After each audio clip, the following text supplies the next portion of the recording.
Welcome into Rounding the Bases, the podcast about culture and leadership with a baseball twist, presented by Community America Credit Union. This is going to be a fun show, fun being the key word. And my guest is someone that I think actually I met when I was a kid. He didn't know that at the time, and I probably didn't know it either. But moving directly from college student to campy green furball, never had that for an intro before. Dave Raymond pioneered the field of sports mascots as the first person to go out on the field as the world-renowned Philly Fanatic. I grew up in Philadelphia before moving to Chicago when I was 13. I never got an autograph of a player, by the way. The only autograph I ever got was of the Philly Fanatic. I don't know if I have it somewhere tucked away somewhere, but I think that would have been Dave. During his 16 years performing as the Fanatic in 48 states and 5 countries, Dave's charismatic showmanship carried the Philadelphia Phillies to World Series victories and unimagined levels of popularity, sparking a revolution in the mascot industry, truly groundbreaking. Leveraging the unique lessons he learned from the inside out, literally, Dave made a seamless transition as an entrepreneur into the world of character branding and mascot development. Since starting Raymond Entertainment Group nearly 20 years ago, he has designed and rehabilitated hundreds of character brands for Fortune 500 companies, sports teams, colleges, universities. In 2005, he founded the Mascot Hall of Fame. In the Power of Fun keynote, virtual events, and best-selling book, Dave shares his fantastic story. The key is it's PH. That's a Fanatic thing. And how his time as the Fanatic revealed to him fun's transformative effects as the key to living a content, healthier, and more productive life. While others have studied how to unlock the power of fun, Dave actually lived it. And now he shares his simple to implement fun FUM process for creating sustainable, long-lasting happiness and building the life of your dreams. Who would not want that message on a personal level, on a team level, whatever, sports, business, you name it? That is a long way of me bringing in the original Philly Fanatic. And if you're watching us on YouTube, he's got all the Fanatic backgrounds there. Dave Raymond is my guest on Rounding the Bases. Dave, how are you? Hey, Joel, great. It's good to be here. And by the way, this is a real background. It's not no virtual stuff. Listen, you have to go find that Fanatic autograph, because on eBay they're going for at least $3 now. So I just you got some valuable stuff away in a tub somewhere. It might be crumpled up somewhere. I don't know if that makes it worth more or less. I feel like the only 2 good autographs I got as a kid were you, and somehow in the Philadelphia airport once, my brother and I bumped into the old wrestler, Sergeant Slaughter. Remember him? He was like wearing army fatigues and everything. And so we thought that was really cool. But I don't know what it says that I think nowadays it's easier to get a player's autograph than it was back then. Maybe not. I don't know. Maybe it's harder now with the netting. But I felt like I was never able to get close enough. But I was able to get close enough to you. And there was like a swarm of kids. I don't even think it was at a game. I think it was like at a camp or something like that. But anyway, what a life you have lived. And you know, I think the fact that you can now share that with so many others and do it with that entrepreneurial spirit is something that we all can learn from. But let's go back to the beginning, because anybody that knows anything about sports mascots is going to list the Philly Fanatic as the best or one of the best of all time. I say the best. Maybe I'm biased. But how did this whole mess start for you? Well, I certainly didn't go to clown college, and I wasn't, looking at this path. I wanted to be my dad. I wanted to play football for my dad. He was the head coach at the University of Delaware, Tubby Raymond. He's in the College Football Hall of Fame. And he was, my hero. And when he recognized, I was living my dream of playing football for him, because he taught me that every great team needs a kicker. So I was small and slow, realized that I was going to only make the team as a kicker. And it was a fabulous experience for me. And he said, listen, you're not going to be able to replicate what I've done in this industry. He was at Delaware for 50 years. All 300 of his victories were right there in the same institution. He wanted me to understand that getting the job that I would eventually want to have as a football coach would take me a while and move my family around all over the country. So he said, I can help you get a job with the Phillies because like Malcolm Gladwell, I had access because my dad knew the owners. So I got a 2-year internship, 76, 77. In 1976, it was the bicentennial. So Major League Baseball deemed Philadelphia as the home for the All-Star game. And after that one summer, or really a few months, I was like, I don't want to be a football coach. I couldn't believe that I could actually have a career working for my hometown baseball team. It was hard to imagine. There was no sports marketing degree that you could go after. And so I was done. And then I recognized that it was only a 2-year internship.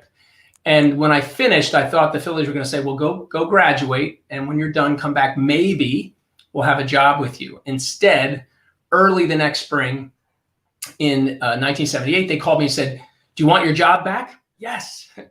Can you stay for all the games? I'm like, well, that was a perk, Joel. You can, it's great when you work for the team. You can sit anywhere you want, enjoy the games for free.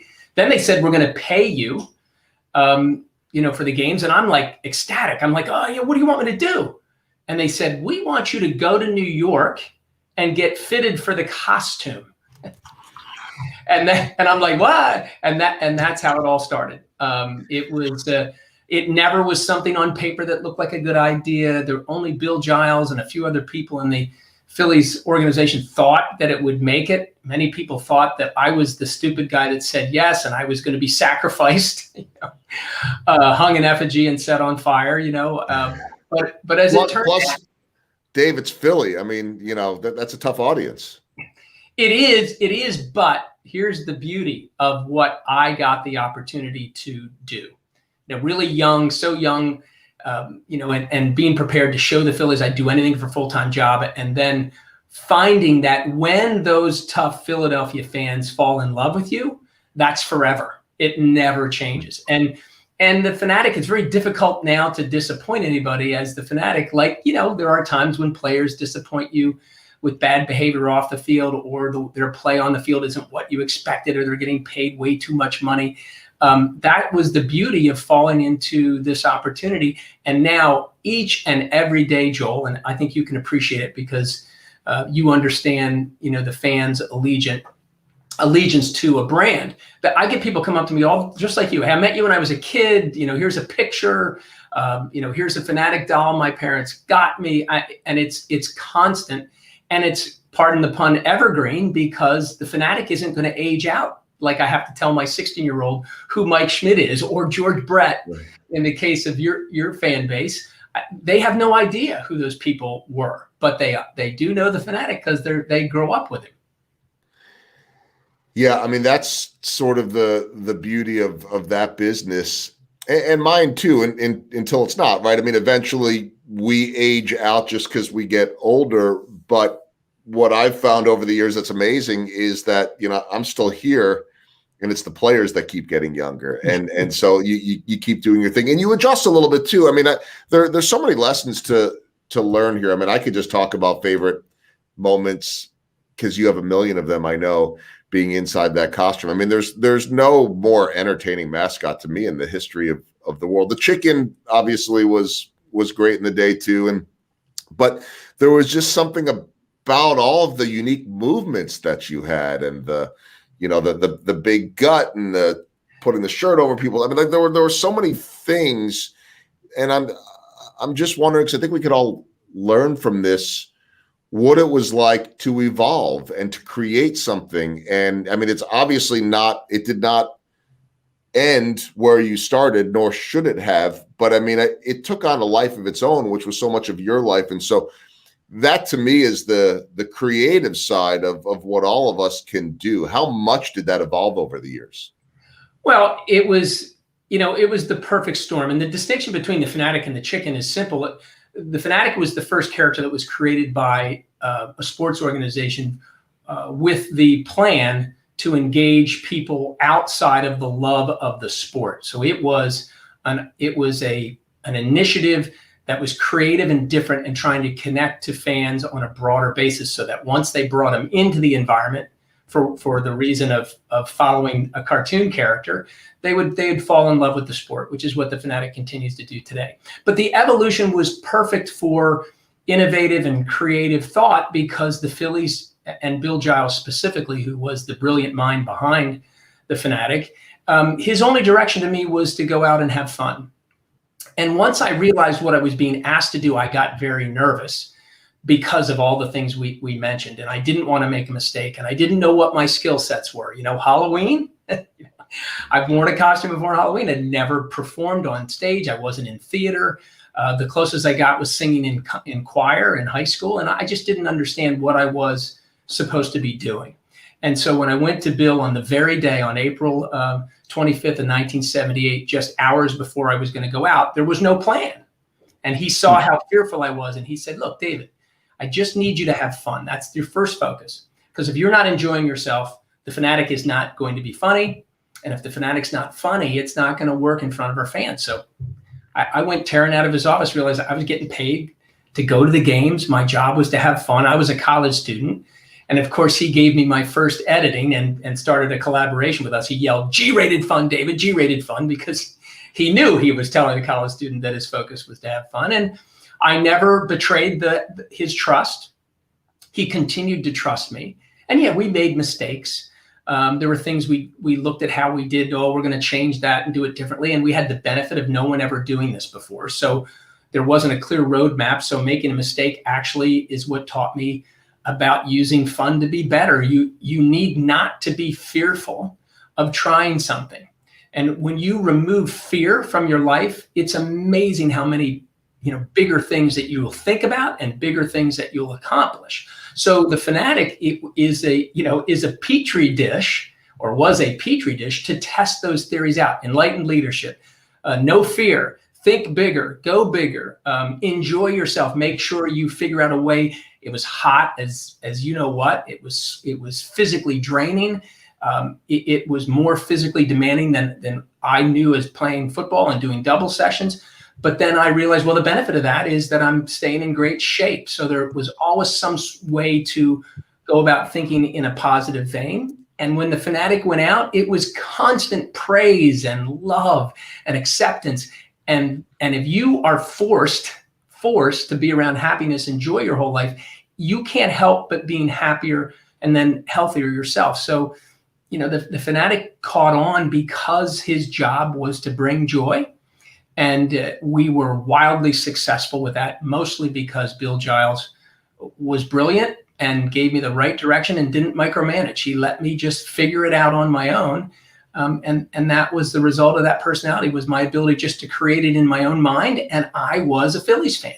I like to say, hey, I was there the day they threw snowballs at Santa Claus. And let's be honest, Santa Claus was not having a good day. So he deserved to get those snowballs thrown at him. I didn't throw them, but I watched it. And I had the heartbeat and continue to have the heartbeat of a Philadelphia fan. So, I embodied that into his personality and mixed in all the slapstick humor and Three Stooges and Warner Brothers cartoons, which were my favorite. The Gong Show was big when we started. So we just threw all that into this creative hopper. And I was able to develop this personality with that type of flexibility. I'm just thinking about, everybody knows that Santa Claus story, I think, right? What other fan base throws snowballs at Santa Claus? I remember, at least in my head, I remember one of my favorite players growing up. I shouldn't say that.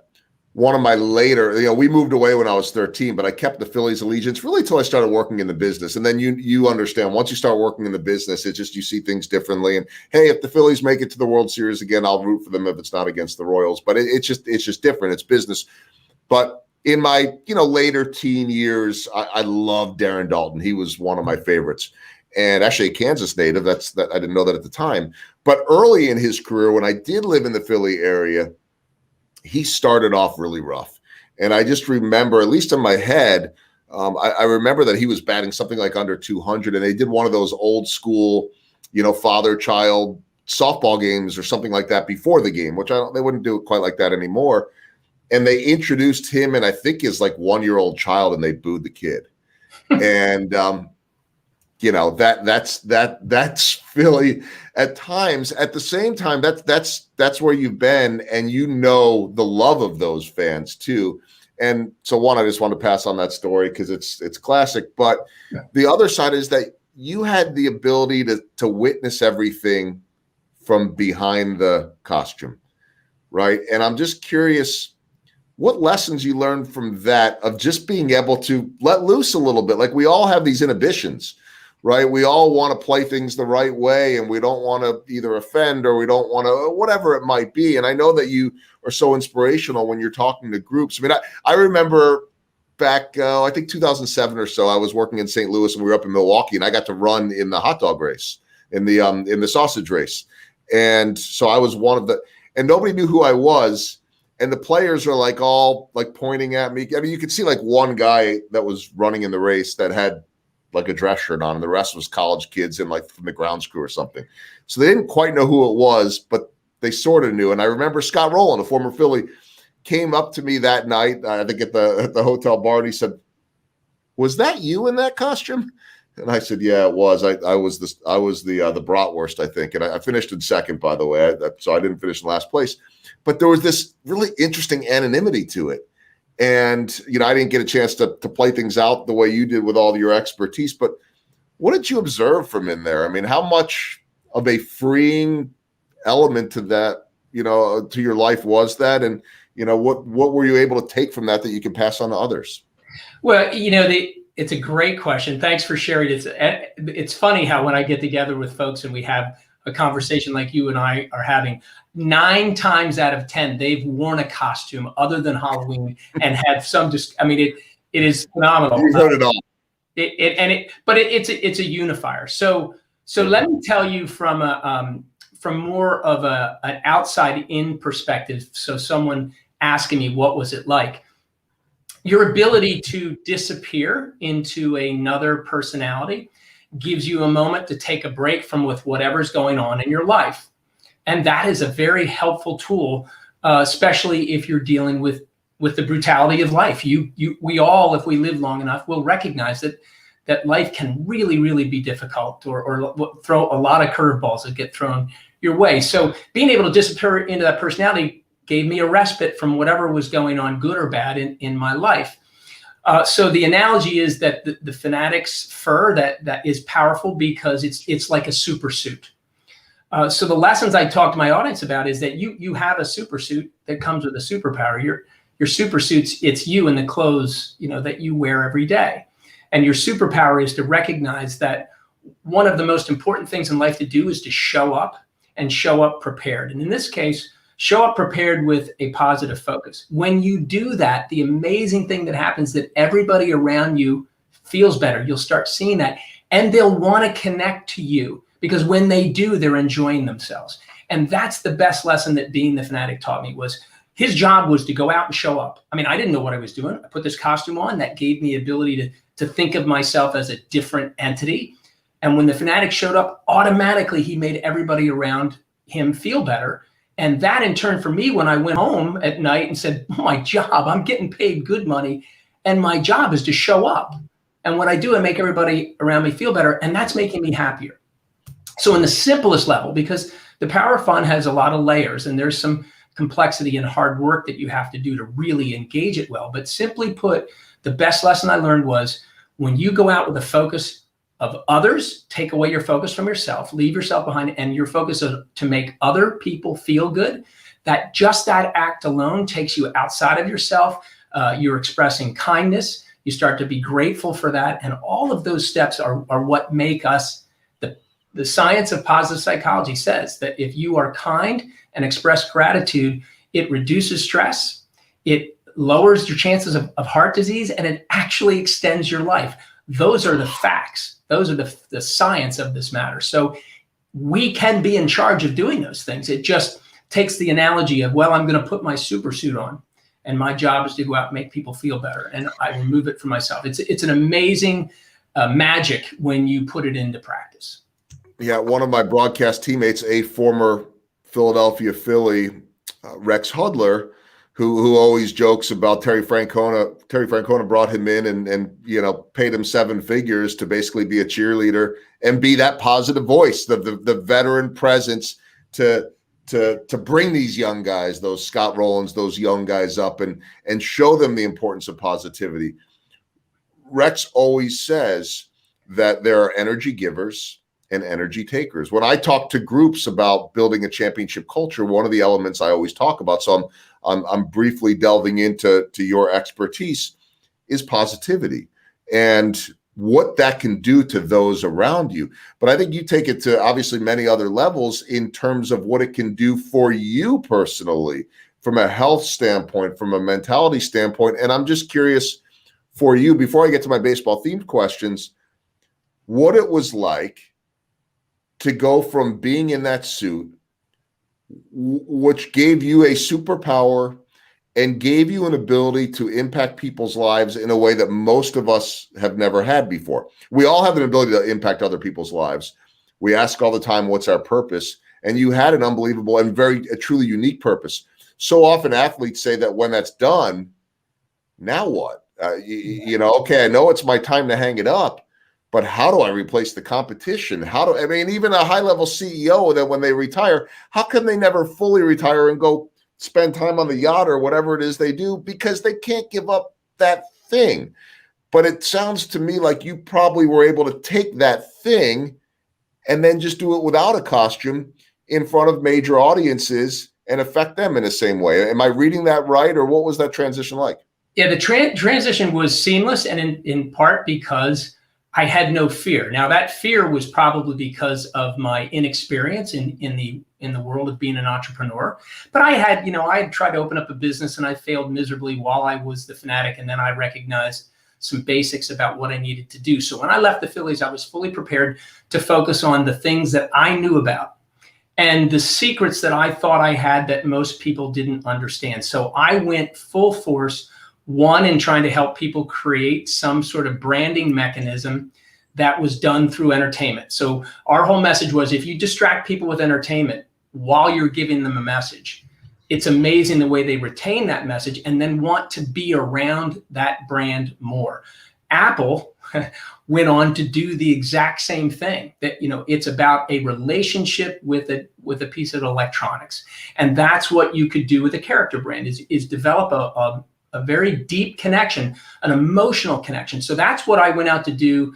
And the discovery of how important this was from a life perspective happened because I started getting involved with companies that wanted us to help them with team building and bonding together their employees. So here's the cool thing, Joel, that if I were to ask you, what you do for fun, fun's a known commodity, fun's a known activity. And in that world, I take a vacation with my family. When I take a break, I go fishing.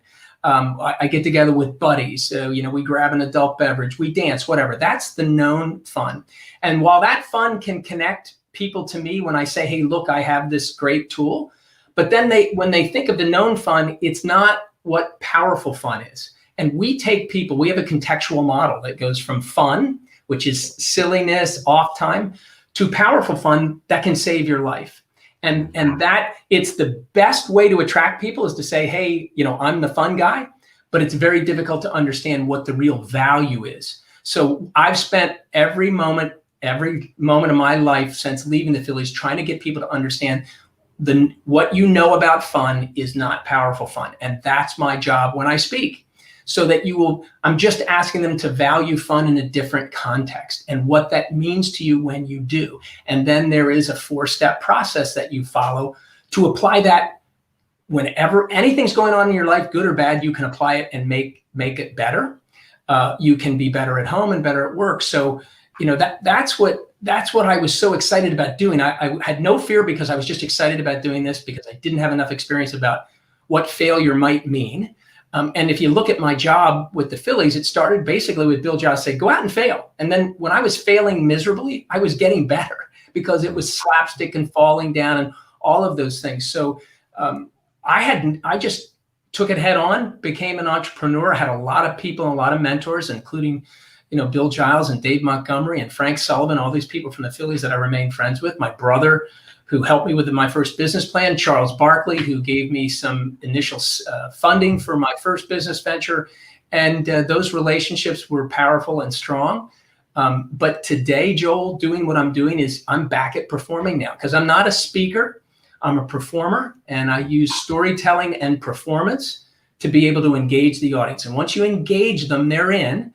And then the storytelling entertains them, but each story has a specific message that they can immediately start to engage, to be better at home, at work, to live longer, to be happier, sustainable happiness. So I really believe all the work I've done, Joel, including as an entrepreneur, has put me in this position to deliver this message. I feel that with all my heart and soul, that this is what I was meant to do. And as great as my life was as the Fanatic, I see much greater impact that I'm having with folks after they hear this message and then practice it and then get back to me and tell me what it did for them. It's amazing.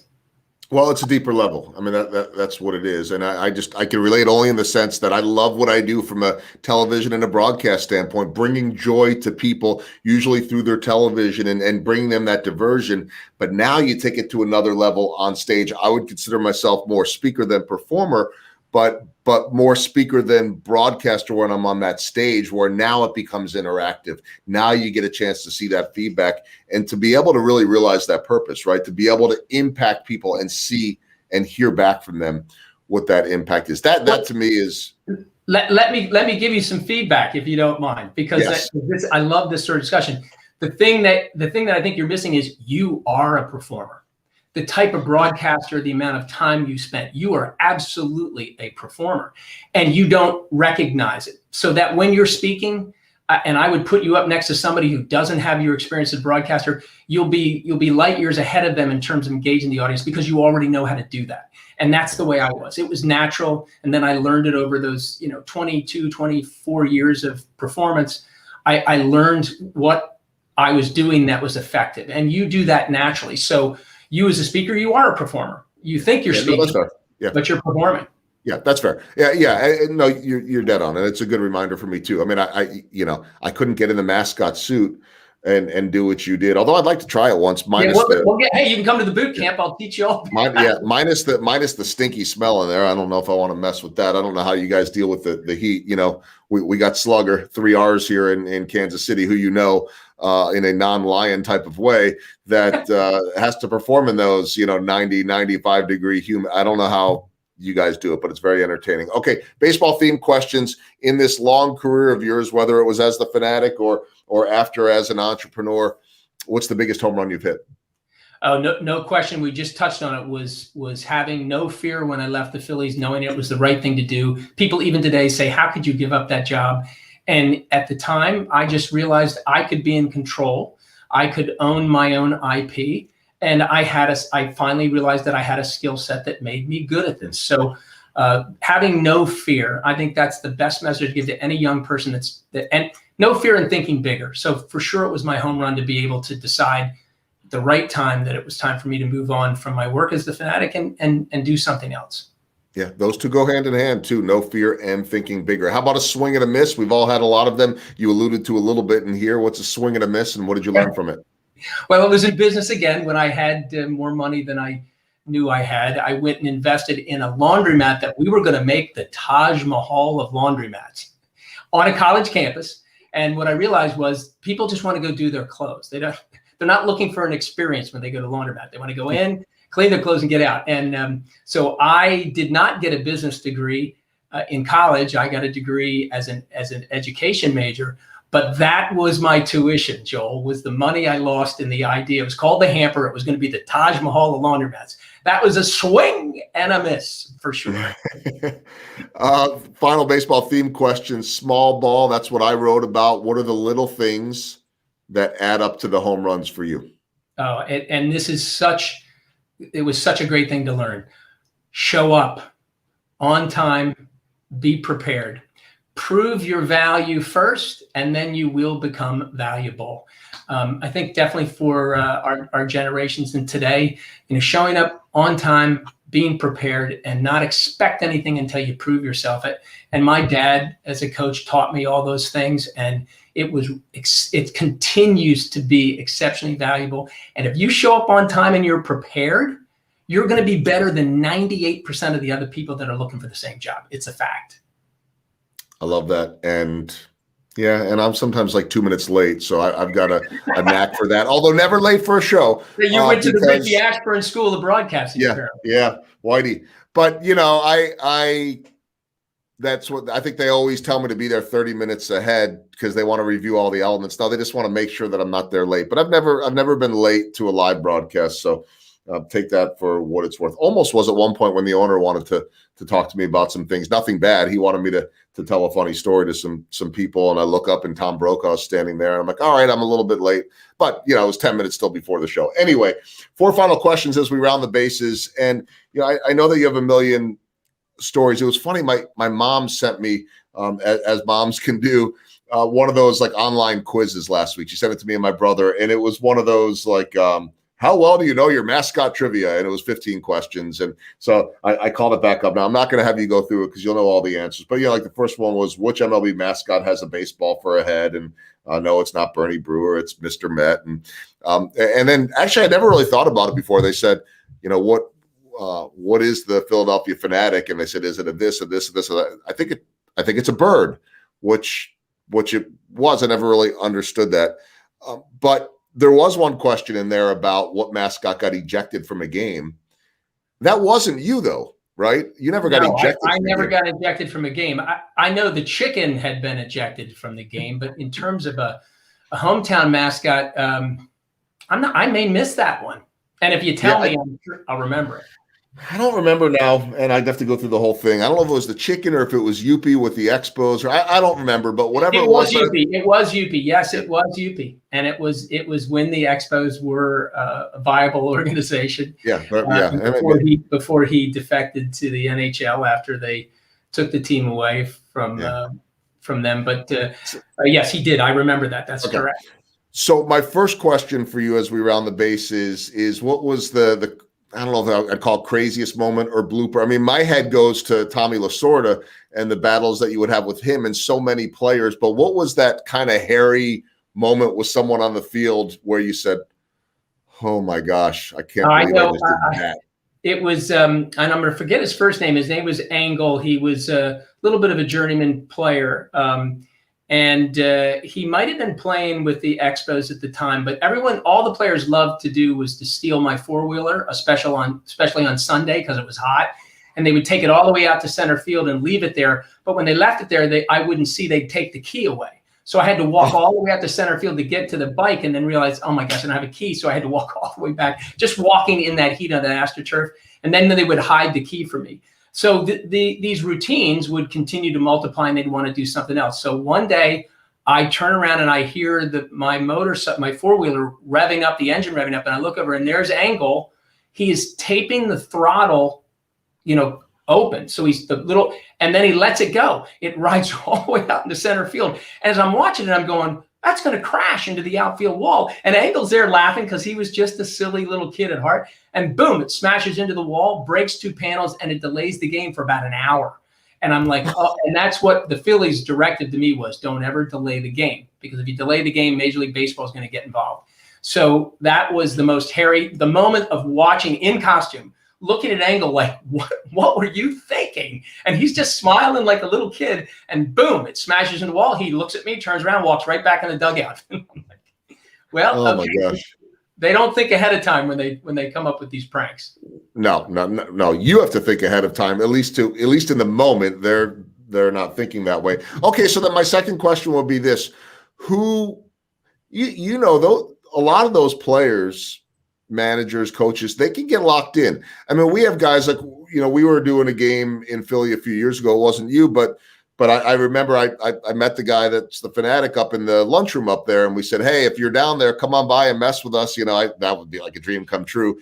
And we had Salvador Perez, who doesn't matter if it's right before a game. I mean, here's an all-star catcher and potentially a future Hall of Famer with a huge personality. Like he's like a living Fanatic. And so he could be in the middle of a game and still be screwing around because he just loves to smile and have fun. And he's the Gatorade bucket guy, that we called the Salvi Splash here. And so, the Fanatic came up. We warned him of that with a Gatorade bucket full of confetti, and he dumped it on. Well, that's an easy target. Salvador Perez loves that attention, but there's some guys that do not want to be bothered.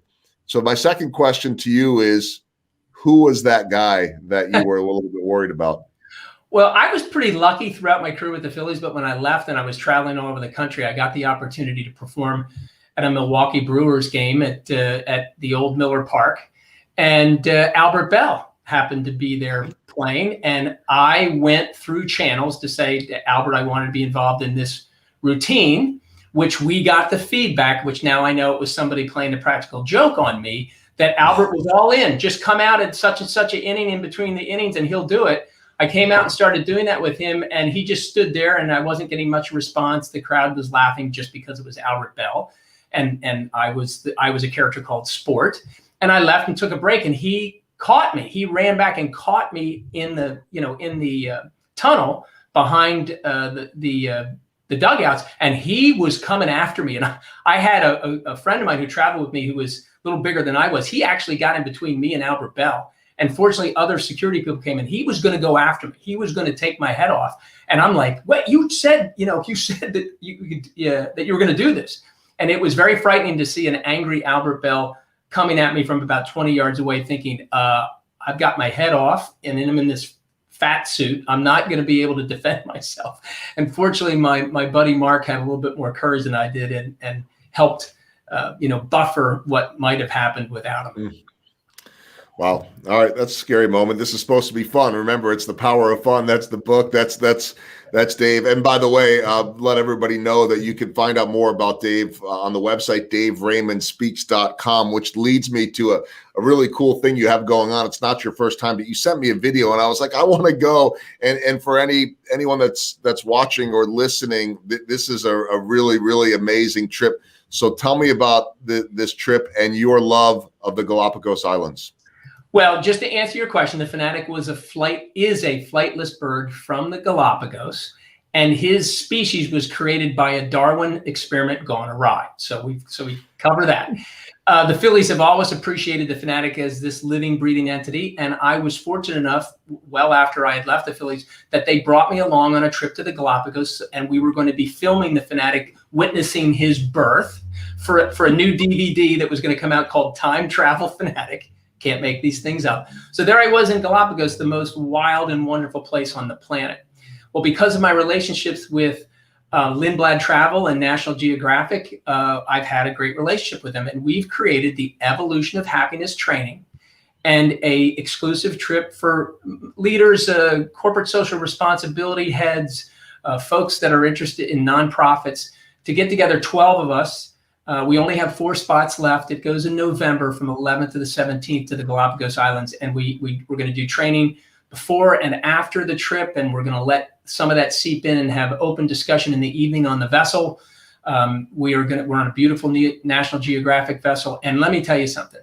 Anybody who is excited about doing something different, there is no place on this earth like the Galapagos Islands. I think our video captures it. If anybody, goes to the website and fills out a request form and say you're interested, we'll get you all the information. We are looking for a specific type of traveler, those in leadership, those in corporate social responsibility, diversity, inclusion. We're having a great group of people get together. So I can't wait to get back there because the first time was an amazing trip, and I want to build on that experience. But the people that we have coming are just phenomenal. And it's only going to be 12 total. We're right at the 9 mark in terms of attendees. And I can't wait until November rolls around and we're on our way, because it's an amazing opportunity for anybody out there that's interested in thinking bigger and doing some bigger things, making our communities better and making the world a better place for sure.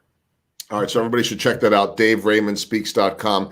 At the minimum, even if you're not interested in going and you can't go, just check it out, because you're going to want to go at some point. I mean, you sent me that video and I was like, can I go tomorrow? This looks absolutely, and the people there, the locals looked amazing. And there's just, it looked like this magical fantasy land where maybe I might imagine the Philly Fanatic being. Yeah, I mean, look at him. He looks like a blue-footed booby. He just is green. Yeah, no, he's just green. That's it. Okay, so DaveRaymondSpeaks.com. Last question, the walk-off for you. You talked about fun. We so often associate fun with a night out, going on vacation, but it takes so much more work than that. The power of fun, as you said, is very layered, and everyone can do this, right? Even people that are struggling with their personal lives, with their professional, maybe they don't like their job, maybe they're going through something at home. Everybody's going through something, Dave. We all know that. It doesn't matter what your bank account says. So on the simplest level, what's some advice that you could give anybody that's listening or watching right now about the power of fun? I'm going to give you, after the simple advice, I want to give you one easy exercise to try this out. Okay. Your goal is to work on this daily and give yourself anywhere between 4 and 5 minutes a day for yourself to do this work. The work that you're doing is you're designing intentional activities that remove you from yourself a bit and focus on others. So expressing gratitude greatly. We suggest when you wake up, before your feet hit the floor, think of 3 things that you're grateful for. At the end of the day, before you put your head on the pillow, write down 1 thing that was good during the day. Our brains are malleable. They're plastic. We can build new neural pathways. Our brains are wired to keep us safe, so there's mostly negativity going on in that focus. So you want to rewire your brain. That takes a lot of effort, but it's daily, and it's not a tremendous amount of time, but it's each and every day. Here's one that you can try that everyone will love. Stop asking people when you meet them or greet them, stop saying, "How are you doing?" You're giving their brain an opportunity to connect to the negative and start telling you their problems. Change that up. Don't say, "How you doing?" Say, "Hey, Joel, tell me something good." Then you watch them. They'll get confused. They'll come, and then I had a guy on stage once go, "I just got my first clean cancer screen yesterday." Why did that take you so long? Because our brains are wired that way. So Wow. then once you ask that question, listen to the answer, discuss that, and watch how that conversation becomes much more positively focused. And I've seen coaches start saying that they're not asking their athletes anymore how to go. They're saying, "Tell me something good." We've had people in their family saying, "I'm never asking Aunt Betty to ask them how she's doing again because it's always a mess. So I'm going to say, tell me something good." And this is the one thing that after my keynote, people are constantly coming back and saying, "I want to tell you what happened." And that is an intentional activity that you're going to make sure every conversation you have starts off in a positive frame. And it's not about you, it's about the person you're meeting. Get yourself away from your thoughts, your desires, your needs, and focus on others. And it is a great way to start building on happiness. It sounds counterintuitive, but that, again, is what the science of positive psychology is teaching us. It's always counterintuitive when we have to break a habit, and it's a lifelong habit for many of us. You did get me going down memory lane because, like anybody else, I would ask whoever, "How's it going?" And all my years when I worked in St. Louis, you just learned over the time, don't ask Tony La Russa, your manager, at 3:00 or 3:30. "Hey, Tony, how you doing?" "Ask me in 3 hours." Yeah, that's great. Eric, or not 3 hours. "Ask me at 10:00 tonight," is what he would say. Like, okay, I'll be good if we win, and that's it. That's a whole different story. But a phenomenal piece of advice there is to look in and just say, "Give me a piece of good news." We all could always use that piece of good news and get that brain away from focusing on the negative. Again, DaveRaymondSpeaks.com. You can learn all about Dave there, the power of fun, the book, the keynotes, the trip to Galapagos, and so much more. And thanks for the trip down memory lane as well. I'm getting some of those childhood memories of seeing one of my favorite characters in the world, the Philly Fanatic, and it was you. I just didn't know it at the time. So, Dave, thanks so much for spending time on Rounding the Bases. Really appreciate it. Thank you, Joel. I love this too. We're going to have to continue this conversation. We get together in person. We'll enjoy that as well. It will happen for sure, either in Philly or Kansas City or somewhere in between. Thanks, Dave. Thanks, Joel. Appreciate it. Bye now.